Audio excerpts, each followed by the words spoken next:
तुमची मुलंसुद्धा भाज्या खाण्याचा कंटाळा करतात का? किंवा तुम्हालाही असा प्रश्न पडतो का, की यांना ह्या भाज्या कशाप्रकारे खाऊ घालायच्या? कारण प्रत्येक भाजी ही मुलांच्या पोटात जायलाच पाहिजे. तर आता तुम्हाला हा प्रश्न पडणारच नाही. कारण आजची ही आपली रेसिपी अशाच प्रकारे मुलांनी काही ज्या भाज्या ते खात नसतील, तर यामध्ये तुम्ही ह्या भाज्या मिक्स करून त्यांना पौष्टिक अशी ही रेसिपी तयार करून देऊ शकता. सकाळच्या वेळी तुम्हाला घाई असेल आणि नाश्त्याला काय करू हा जर प्रश्न पडत असेल तर तरी देखील ही रेसिपी तुमच्या उपयोगी पडू शकते. तर आजची आपली ही रेसिपी अशी छान हेल्दी आणि पौष्टिक अशी तयार होणार आहे. चला तर मग आपण रेसिपीला सुरुवात करूया. इथे बघा मी 1 वाटी भरून तांदळाचं पीठ घेतलेलं आहे. आता आपण ही आपल्या रोजच्या वापरातलीच वाटी आहे. या वाटीनेच आपण पाणीसुद्धा इथे मोजून घेणार आहोत. तर सुरुवातीला 1 वाटी पाणीच मी मोजून घेणार आहे आणि हे पाणी या तांदळाच्या पिठामध्ये टाकून घेणार आहे. आणखी परत 1 वाटी मी भरून ठेवणार आहे. तर आता हे सुरुवातीला 1 वाटीच आपण टाकून घेऊया. एकदमच सगळं पाणी आपल्याला इथे टाकायचं नाही. कारण तांदळाच्या पिठामध्ये गुठळ्या झाल्यानंतर त्या मोडायला खूप म्हणजे वेळ लागतो. तर त्यासाठी आपण 1 वाटी टाकून पूर्ण मिक्स करून घेऊया आणि परत हे पाणी यामध्ये टाकूया. तर अशा प्रकारे ह्या पूर्ण गुठळ्या आपण यामधल्या मोडल्यानंतर परत हे पाणी थोडं टाकून घेतलेलं आहे. तर अशा प्रकारे थोडं-थोडं करत पाणी यामध्ये वाढवायचं आहे आपल्याला. पाण्याचं प्रमाणही या रेसिपीसाठी म्हणजे अचूक असायला पाहिजे. जास्त जर तुमचं घट्ट किंवा सैलसर असेल तरी रेसिपीमध्ये थोडाफार हा बदल होतो. तर आता इथे बघा दुसरी वाटीसुद्धा मी टाकून घेतलेली आहे आणि आता हे अशा प्रकारे मिक्स करून घेतल्यानंतर इथे बघा हे अजूनही थोडं घट्ट आहे. तर आपल्याला इथे यामध्ये अर्धी वाटी पाणी परत लागणार आहे. तर इथे 1 वाटी तांदूळासाठी आपल्याला 2.5 वाट्या एवढं पाणी लागलेलं आहे. बऱ्याचदा काय होतं एखाद्या तांदळाला पाणी कमी अधिक लागू शकतं, तर एकदमच पाणी वाढवायचं नाही. तर हे अशा प्रकारे पूर्ण यातल्या गुठळ्या मोडून माझ्या झालेल्या आहेत. आता याची कन्सिस्टन्सीसुद्धा मी तुम्हाला दाखवते, की हे कितपत आपल्याला पातळ हवं आहे. तर हे अशा प्रकारे छान आपल्याला असं पातळ हवं आहे. तर आता हे आपलं पूर्ण छान असं मिक्स करून झालेलं आहे. तर आता यामध्ये आपण काही भाज्यासुद्धा वापरणार आहोत. तर इथे तुमची मुलं जर काही भाज्या खात नसतील त्या देखील तुम्ही यामध्ये वाढवू शकता.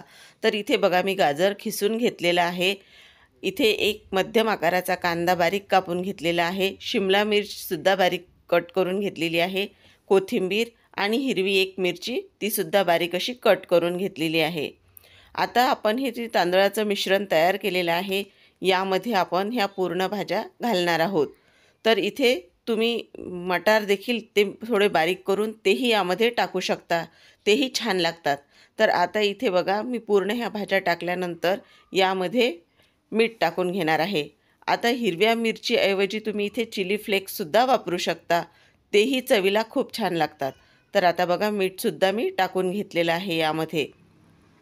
आणि आता आपण हे पूर्ण भाज्या यामध्ये टाकल्यानंतर आपल्याला हे जास्त वेळ ठेवायचं नाही. कारण यामध्ये कांदा असल्यामुळे याला पाणी सुटू शकतं आणि हे मिश्रण थोडं सैलसर होऊ शकतं.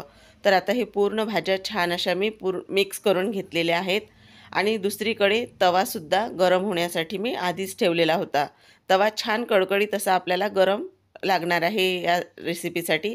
तर आता सुरुवातीला मी यावर थोडं तेल लावून घेणार आहे आणि नंतर मग आपण अशा प्रकारे बघा आता याचा छान असा जाळीदार आपण डोसा तयार करणार आहोत.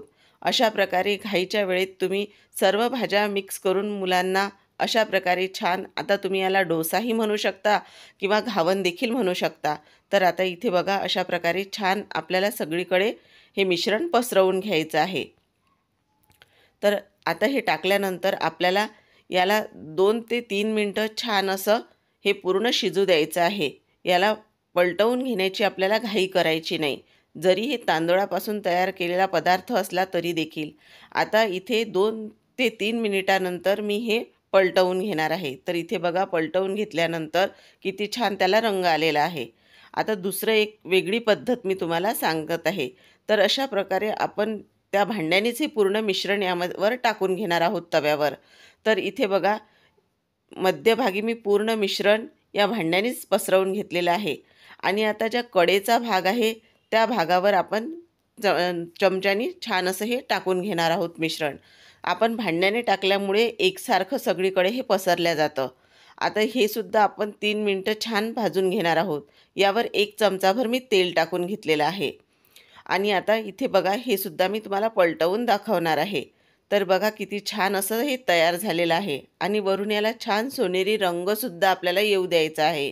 म्हणजे चवीला देखील खूप छान लागतं.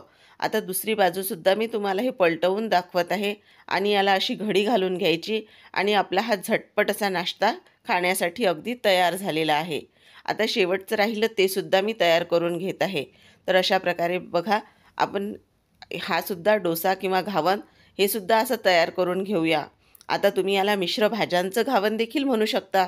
तर आता हे पूर्ण आपण तयार केल्यानंतर यावर तेल टाकून घेणार आहोत आणि छान खमंग असं भाजून घेणार आहोत. म्हणजे छान असं कुरकुरीत सोनेरी रंगावर आपल्याला हे भाजून घ्यायचं आहे. तर अशा प्रकारे आपला हा झटपट सकाळच्या घाई गडबडीचा नाश्ता अगदी तयार झालेला आहे.